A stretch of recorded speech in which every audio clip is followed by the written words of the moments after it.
I don't remember the exact moment I stopped believing the story I'd been telling about myself, only the quiet after it, the strange stillness that followed a life lived correctly, dutifully, and without complaint. It was the kind of silence that comes not from peace but from something waiting to be acknowledged. For most of my adult life, I understood myself through roles that were easy to name and socially legible. Husband. Provider. Reliable man. I had learned early how much comfort there was in being understood at a glance, how much safety existed in being predictable. I wasn't unhappy, not in the dramatic sense. I loved my wife, respected my commitments, paid attention to the world around me. I simply moved through my days with a growing sense that something essential was being left untouched, like a room in a house no one entered because the door blended too well into the wall. That room first opened because of something small, almost embarrassingly mundane. A storage bin, forgotten in the back of a closet, left behind by a previous tenant or a relative we barely remembered. We had moved it from place to place for years, never opening it, until one afternoon I finally did.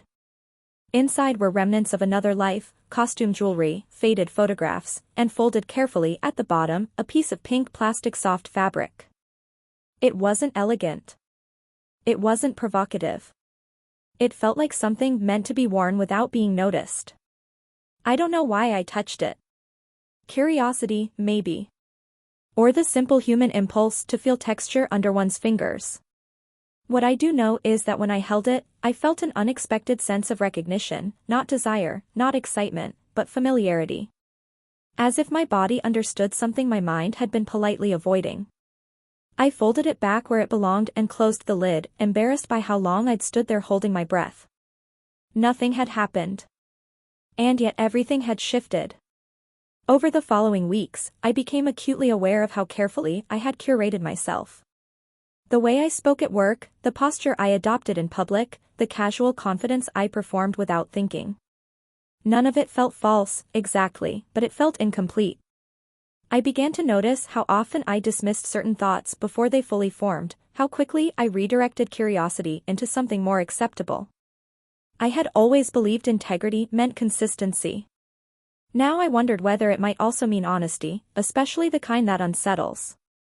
I didn't wake up one morning wanting to change my life. Instead, I found myself wanting to understand it. Why certain expressions of softness made me uneasy. Why femininity, as a concept, felt both distant and strangely personal. Why I had absorbed so many rules about what I was allowed to feel without ever agreeing to them. When I finally tried the fabric on, it was not an act of rebellion or indulgence. It was private, quiet, and deeply awkward. I remember standing alone, looking at myself without judgment, and feeling nothing like the caricatures I had seen in media or jokes. I felt thoughtful. Vulnerable. Present. The mirror didn't reveal a secret self so much as it removed a filter I hadn't known was there. I took it off almost immediately. Not because it felt wrong, but because it felt important. Important things demand care. What followed was not a straight line toward transformation, but a series of questions I could no longer ignore. What does it mean to be a man? Who decides which traits belong to which bodies? How much of my identity was chosen, and how much inherited? These weren't abstract musings. They affected how I treated others, how I listened, how I judged. I began to recognize the subtle ways I had benefited from conformity, and the equally subtle ways I had enforced it, even unintentionally. I didn't tell my wife. Not yet. Silence wasn't deception so much as preparation. I wanted to understand myself well enough to speak responsibly, to avoid turning personal confusion into shared harm. Accountability, I was learning, begins internally. As weeks turned into months, the fabric became less symbolic and more instructive. Each time I returned to it, I learned something, not about clothing, but about patience, fear, and the difference between shame and humility. I noticed how quickly I assumed rejection, how deeply I feared being misunderstood. Those fears, I realized, were not unique to me. They were human. I began reading, listening, paying attention to voices I had previously skimmed past. Stories of people whose lives had been complicated not by who they were, but by how rigidly others insisted on defining them. I didn't see myself mirrored exactly in those narratives, but I recognized the emotional landscape, the careful negotiations, the quiet courage, the longing to live truthfully without causing unnecessary pain. This was not about becoming someone else. It was about allowing myself to be more fully present as who I already was. And that realization carried weight. It asked me to reconsider my responsibilities, not just to my family, but to my own integrity. To model empathy not as an abstract value, but as a lived practice. I was still a husband. Still committed. Still cautious. But I was no longer certain that those identities had to exist within such narrow borders. The room in the house had been opened, and light was entering slowly, deliberately, revealing nothing dangerous, only neglected. I didn't know where this path would lead. I only knew that turning back without understanding would be a kind of betrayal. And so I kept going, carefully, respectfully, learning how to hold complexity without demanding immediate answers. I didn't mark the beginning of the next phase with a decision. It arrived the way weather does, gradually, undeniable only in hindsight. What changed first was not what I did, but how much attention I paid to the emotional residue of everyday moments. I began noticing how often I performed certainty for the comfort of others, how rarely I allowed myself to linger in ambiguity. That realization didn't accuse me, it instructed me. I started small, almost invisibly. I allowed myself to pause before answering questions about who I was or what I wanted. I let silence do some of the work words used to rush in and complete. At work, I noticed how much of my authority came from tone rather than substance, and how easily warmth was mistaken for weakness. I experimented, not outwardly, but internally, with letting go of the need to sound resolute all the time. The world did not collapse. People still listened. Some even leaned in closer. At home, my marriage continued in its familiar rhythms. Shared meals, routine conversations, the quiet intimacy of two people who know each other's habits well enough to stop narrating them. And yet, beneath that familiarity, something new was asking for acknowledgement. I wasn't dissatisfied with my wife, I was afraid of changing the terms under which I had promised her stability. Love, I was learning, is not just about honesty, it's about timing, care, and the willingness to bear discomfort responsibly. The fabric remained tucked away, but it had become less an object and more a reminder. It represented the part of me that had learned to wait rather than demand.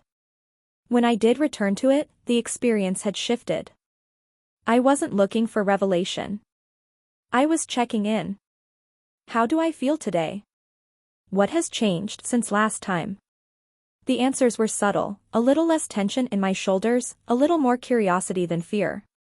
What surprised me most was how this private exploration began to affect my empathy outwardly. I noticed how quickly I had once categorized people, how efficiently I had relied on assumptions to navigate social spaces.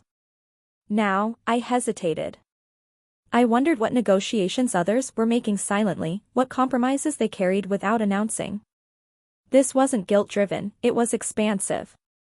My internal complexity made room for theirs. I found myself thinking about masculinity, not defensively, but critically. I had always considered myself a good man, and I still did. But I began to see how narrowly I had defined goodness. Strength as endurance rather than adaptability. Leadership as decisiveness rather than attentiveness. I wasn't rejecting those traits, I was contextualizing them. Asking what they cost, and who paid. The question of disclosure loomed. Not as a dramatic confession waiting to erupt, but as an ethical consideration that demanded patience. What did my wife need to know, and when? What was my responsibility to her emotional safety, and what was my responsibility to my own truth? I rehearsed conversations in my head, not to script them, but to test their honesty. Each version taught me something about my fears, of disappointing her, of being misunderstood, of disrupting a life that had been built with care. One evening, while we were doing something entirely ordinary, sorting mail, I think, she commented on how thoughtful I'd seemed lately.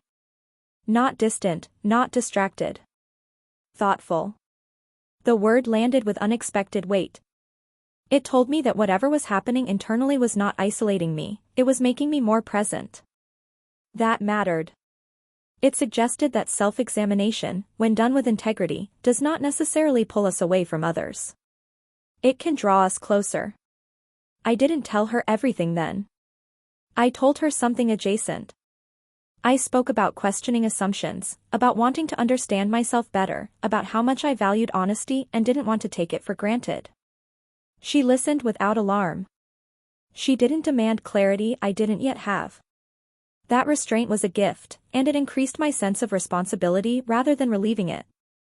Outside our home, the world continued with its usual noise. News cycles, casual jokes, unexamined opinions about gender and identity floated past me with new sharpness.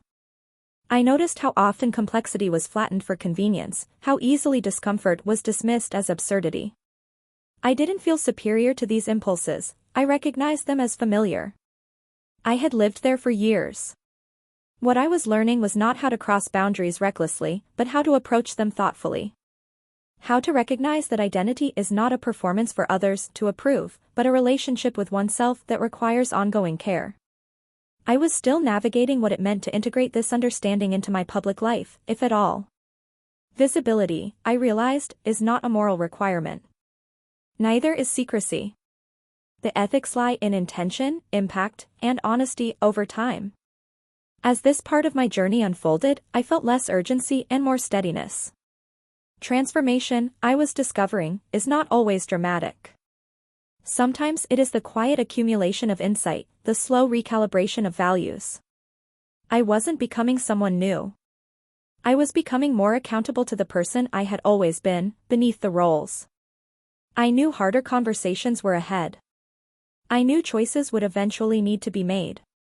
But for the first time, I trusted myself to make them with care rather than fear. That trust did not eliminate uncertainty, it made space for it.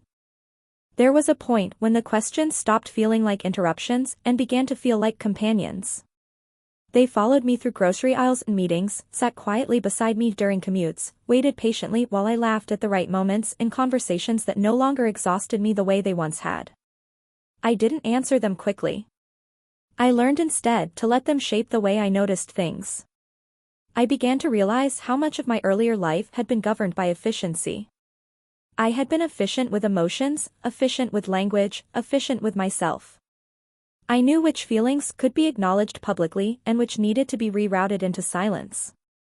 That system had worked well enough to build a stable life, but stability, I was learning, is not the same as wholeness. One can survive indefinitely without ever feeling fully inhabited.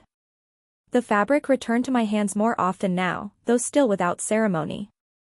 Sometimes I unfolded it and simply held it, not even wearing it, noticing how my breathing changed when I stopped monitoring myself.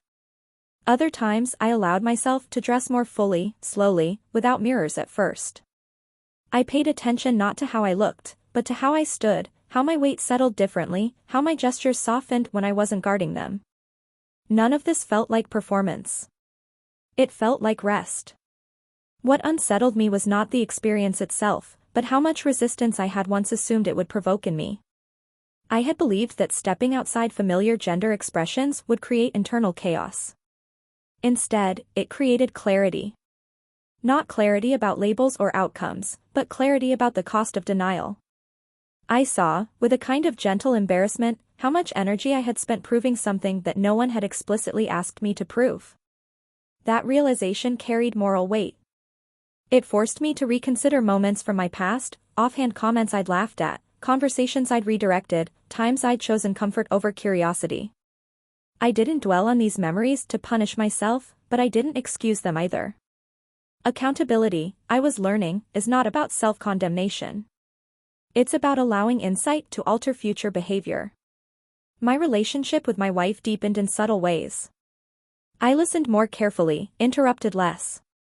I asked questions without trying to solve them immediately.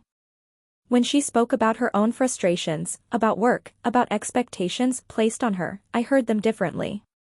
Not because I now understood her experiences fully, but because I understood how much goes unsaid when you believe it won't be understood.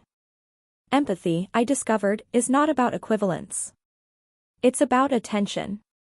Eventually, the conversation I had been preparing for arrived not as a confrontation, but as an invitation. One evening, after a long walk, she asked me what had been occupying my thoughts so persistently. There was no accusation in her voice, only concern. I took a long time before answering, aware that whatever I said would matter not because it was complete, but because it was sincere. I told her that I had been exploring parts of myself I had never allowed room for. I spoke about curiosity rather than certainty, about learning rather than conclusions. I did not offer declarations or demands. I offered context. I told her that this exploration had made me more reflective, more empathetic, more careful with truth. I told her I was still committed to her, to our life, but that commitment to me now included honesty about complexity. She listened. She asked questions that were thoughtful and, at times, difficult. Was I unhappy? Was this about leaving? Had I been hiding something from her? Each question required me to answer not defensively, but responsibly. I told her what I knew and acknowledged what I didn't. I resisted the urge to reassure her by minimizing myself. That restraint felt like an act of respect. The conversation did not resolve everything. It wasn't meant to. What it did was establish a shared understanding that growth was happening, and that it would need to be navigated together, with care. We agreed to move slowly, to keep talking, to prioritize trust over certainty. That agreement felt more meaningful than any promise I had made before, because it was grounded in reality rather than assumption. In the weeks that followed, I became more aware of how identity is negotiated socially. How much permission is silently required to exist outside expectation. I noticed how differently I was treated depending on how I presented myself emotionally, even when my appearance remained unchanged. When I spoke with more softness, some people leaned away. Others leaned in. The reactions taught me less about myself than about the frameworks others relied on to feel oriented. I didn't rush toward public expression. Visibility still felt like a responsibility, not a goal. I asked myself repeatedly, who is this for? What is the impact? Am I acting from integrity or impatience? These questions didn't paralyze me, they guided me. They helped me understand that authenticity is not synonymous with immediacy. Sometimes it is an unfolding. Internally, the shift was unmistakable. I felt less divided. The parts of me that had once felt incompatible were learning to coexist without hierarchy. Masculinity no longer felt like a standard I had to meet, but a language I could speak when it was useful. Femininity no longer felt like a forbidden territory, but a dimension of human experience I was finally allowing myself to learn from. This integration did not make life simpler. It made it richer, more demanding. It asked me to show up with intention, to listen before reacting, to accept that some people would misunderstand me despite my best efforts. It asked me to tolerate ambiguity without rushing to resolve it for the comfort of others. I was not becoming a symbol. I was becoming accountable, to my choices, to my relationships, to the quieter truths that had waited so patiently for acknowledgement. The transformation was not about crossing from one category to another. It was about inhabiting my life more fully, with fewer partitions and more care. I knew there were still thresholds ahead, public ones, relational ones, internal ones. But I no longer approached them with dread. I approached them with a sense of responsibility that felt earned rather than imposed. What changed next was not dramatic, but it was irreversible. The questions I had been carrying quietly began to influence my decisions in ways that could no longer be contained entirely within thought. Not because I wanted them to be seen, but because living with awareness alters behavior whether you intend it to or not. I moved differently through the world. I chose words with more care. I became conscious of how often I had once deferred to habit rather than intention. At home, this manifested as a gentler presence. I had always believed I was attentive, but now I understood how often attention can be conditional, offered only when it fits neatly into expectation. I began doing things without explanation or justification, not to conceal anything, but to practice acting from internal alignment rather than external approval. I cooked more. I noticed textures, colors, rhythms of domestic life I had once treated as background noise. None of this felt like role reversal. It felt like participation. The idea of being a housewife, a word I had once associated only with stereotype or nostalgia, began to surface not as a destination but as a question. Why had I considered care labor gendered in the first place? Why had I unconsciously ranked certain kinds of contribution as secondary? These questions weren't theoretical anymore. They were practical. They shaped how I valued time, effort, and emotional work, my own and my wife's. As I took on more responsibility at home, not out of obligation but curiosity, I began to see how much of identity is reinforced by repetition. The more I engaged in tasks traditionally coded as feminine, the less they felt coded at all. They simply became human acts, maintaining space, nurturing continuity, sustaining daily life. The dignity of that work had always been there, I had just been taught not to see it. My wife noticed the shift before I named it. She commented once, half smiling, that I seemed more settled, more rooted. That word stayed with me. Rooted. It suggested not transformation upward or outward, but downward, into something stable, nourishing, unseen. I realized then how much of my previous self-concept had been built on projection rather than grounding. I had wanted to be perceived as competent, reliable, strong. Now I wanted to be present. There were moments of friction, of course. Growth rarely arrives without resistance. Sometimes I felt impatient with the pace of my own understanding. Other times, I felt the old reflex to retreat when discomfort arose, especially when others expressed confusion or skepticism about shifting norms, even in abstract conversations. I learned to sit with that discomfort without rushing to defend or explain myself. Not every moment requires articulation. Some require endurance. Public spaces began to feel different even before I changed anything outwardly. I noticed how much gender is enforced through assumption rather than rule. The expectations embedded in casual language, the way help is offered or withheld, the subtle recalibration of respect.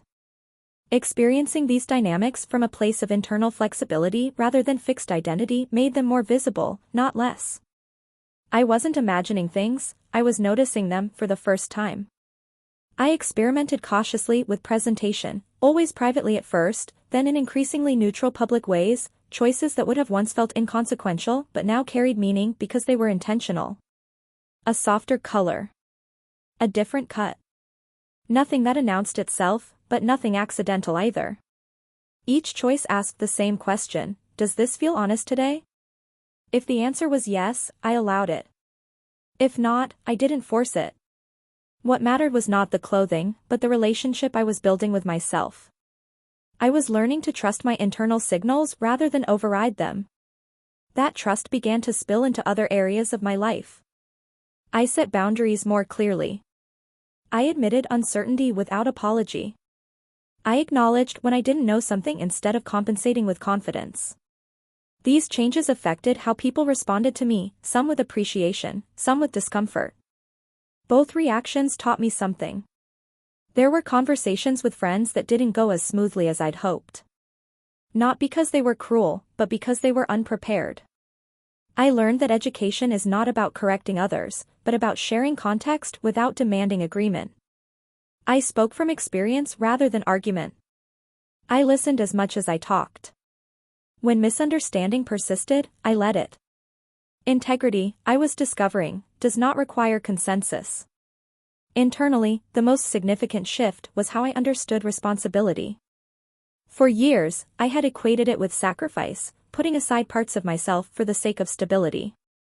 Now I saw that responsibility also includes self-knowledge.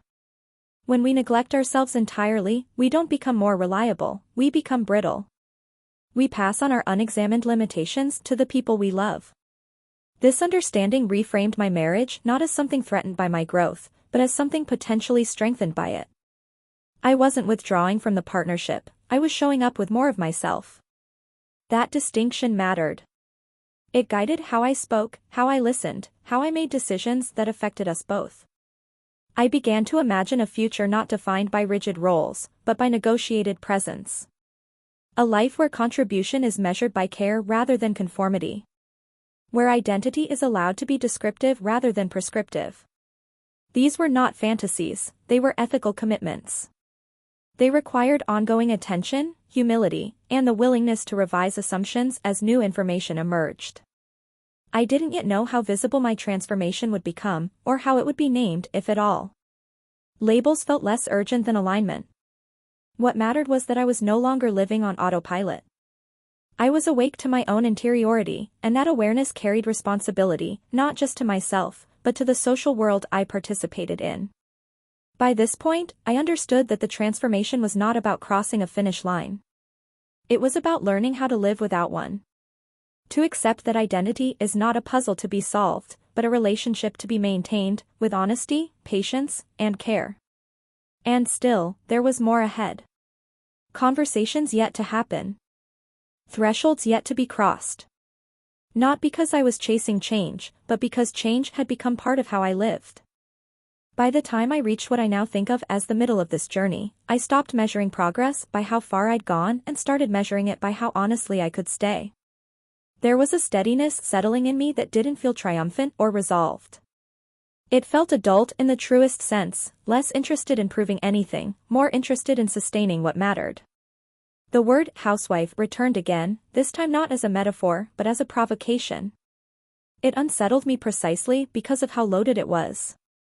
I had spent years unconsciously absorbing the idea that domesticity, especially when paired with femininity, represented a narrowing of possibility. And yet, as I took on more of the invisible labor at home, not temporarily, not performatively, but consistently, I found myself confronting how shallow that belief had been. There is an intimacy to caretaking that demands presence.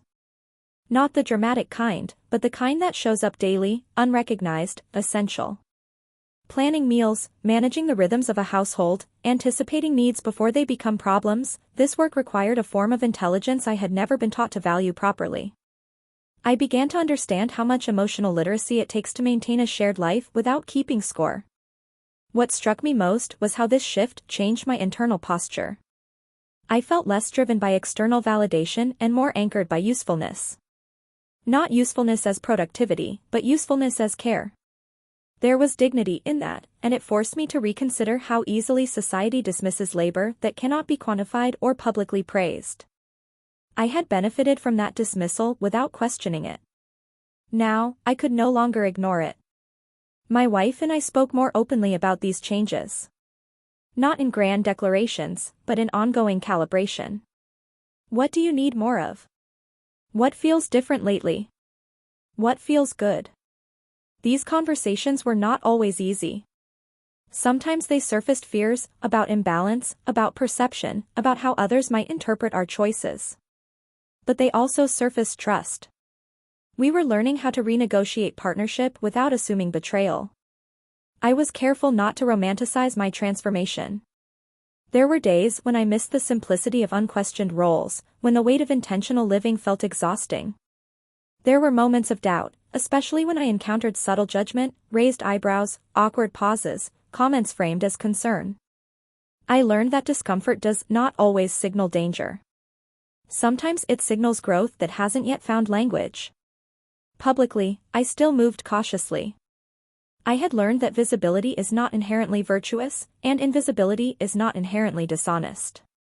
What mattered was coherence between my internal life and my actions. On days when I felt aligned, I allowed that alignment to shape how I dressed, how I spoke, how I occupied space. On days when I didn't, I granted myself restraint without shame. Consistency, I realized, is not the same as rigidity. Emotionally, something profound had shifted. I felt more porous, more affected by beauty, by sorrow, by small kindnesses. This wasn't fragility, it was responsiveness. I cried more easily, not from sadness alone, but from recognition. A song, a gesture, a moment of understanding could undo me in the best way. I no longer saw this as loss of control. I saw it as access. This emotional openness deepened my sense of accountability. When you feel more, you are responsible for how you act on those feelings. I became more deliberate about conflict, less reactive. I apologized more readily, not to placate, but to repair. I recognized how often I had once confused authority with correctness. Letting go of that confusion made me a better partner, a better listener, a more ethical participant in shared spaces. I thought often about education, not formal instruction, but lived example. I understood now how much learning happens through proximity rather than explanation. If someone observed me and felt confused, that confusion was not something I needed to resolve for them immediately. Sometimes the most educational act is simply to exist with integrity and allow others to revise their assumptions at their own pace. Internally, the integration of femininity into my self-understanding no longer felt like an experiment. It felt like a fact. Not a totalizing identity, but a dimension that had always been there, now given room to breathe. Masculinity, too, found a more humane shape, less brittle, less defensive. The binary that had once felt so absolute now seemed oddly inefficient, unable to contain the complexity of real people. There were moments when I caught my reflection and felt something like recognition, not surprise, not novelty, but familiarity. I wasn't seeing a transformation into someone else. I was seeing a version of myself that had stopped hiding from its own gentleness. That gentleness did not make me smaller. It made me more precise. The social implications of this shift continued to unfold. I became more aware of how institutions, workplaces, families, and communities reward conformity not because it is ethical, but because it is predictable. Predictability is easier to manage than authenticity. Recognizing this didn't make me cynical. It made me strategic. I chose where to expend energy, where to challenge norms, where to conserve myself. What surprised me most was how little I wanted applause. Earlier in life, recognition had felt like confirmation. Now, it felt optional. The work I was doing, internally, relationally, did not need witnesses to be real. That realization was liberating. It allowed me to act from conviction rather than performance. I knew, though, that this was not the end of the road. There were still conversations ahead that would require courage. Still moments when I would need to choose between ease and integrity. Still misunderstandings that would test my patience and my compassion. But I no longer approached these with dread. I approached them with a sense of authorship over my own life. If there was a transformation underway, it was this: I had stopped living as if my identity were a problem to be solved, and started living as if it were a responsibility to be cared for. That care extended outward, to my wife, to my relationships, to the social world I moved through. It demanded humility, attentiveness, and the willingness to be changed by what I learned. And I was still learning. There came a moment, not a revelation, not a crisis, when I understood that whatever I was becoming had already become part of how others experienced me. Not because I announced it, but because sustained change leaves traces. People adjust to you without naming why. They respond to tone, to presence, to the way you hold space. Identity, I learned, is as much relational as it is internal. By then, the rhythms of my life had settled into something quieter and more deliberate. I spent more time at home, not as retreat but as choice. The work I did there, organizing, maintaining, anticipating, no longer felt like a temporary arrangement or an experiment. It felt like stewardship. I had learned to take pride in continuity, in the invisible thread that keeps daily life from unraveling. This was not a diminishment of ambition. It was a redirection of it. I thought often about how easily we confuse worth with visibility. Earlier in my life, I had measured success by how legible it was to others, titles, milestones, recognitions. Now, I measured it by coherence. Did my actions align with my values? Did my presence reduce harm? Did my choices make space for others to be more honest, including myself? These questions didn't always have satisfying answers, but asking them changed how I lived. My wife and I continued to renegotiate our partnership, not because it was unstable, but because it was alive. We spoke openly about how our roles had shifted, about what felt nourishing and what felt strained. There were moments of grief for old expectations, for narratives we had once assumed would carry us unchanged into the future. We allowed that grief without framing it as failure. Letting go, I learned, is not the same as losing. The social world beyond our home remained complex. Some relationships deepened as people responded to my openness with curiosity and care. Others drifted, not dramatically, but quietly, as if the distance had always been there and was simply becoming visible. I resisted the urge to interpret every reaction as a verdict. People carry their own histories, their own limits. Understanding that didn't erase the sting of misunderstanding, but it contextualized it. What surprised me most was how little I wanted to explain myself by the end. Not because I had nothing to say, but because my life had become its own articulation.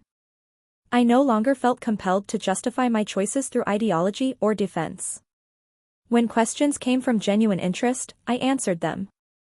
When they came from discomfort disguised as curiosity, I let them pass. Discernment, I learned, is a form of self-respect. Internally, the integration I had been working toward felt complete enough to rest in. Not finished, never finished, but stable. Femininity was no longer something I approached cautiously or privately. It was woven into how I cared, how I listened, how I allowed myself to be affected. Masculinity, too, remained, but reshaped, less about dominance or endurance, more about responsibility and repair. The categories mattered less than the ethics they carried.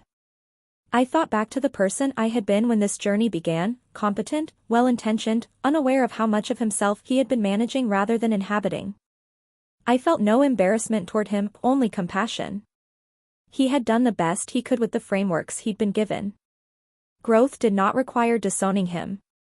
It required extending him grace and then moving forward. If there was one lesson that crystallized for me, it was this: self-acceptance is not an endpoint but a practice. It asks us to remain in conversation with ourselves, to revise our understanding as we learn more, to hold ourselves accountable without cruelty.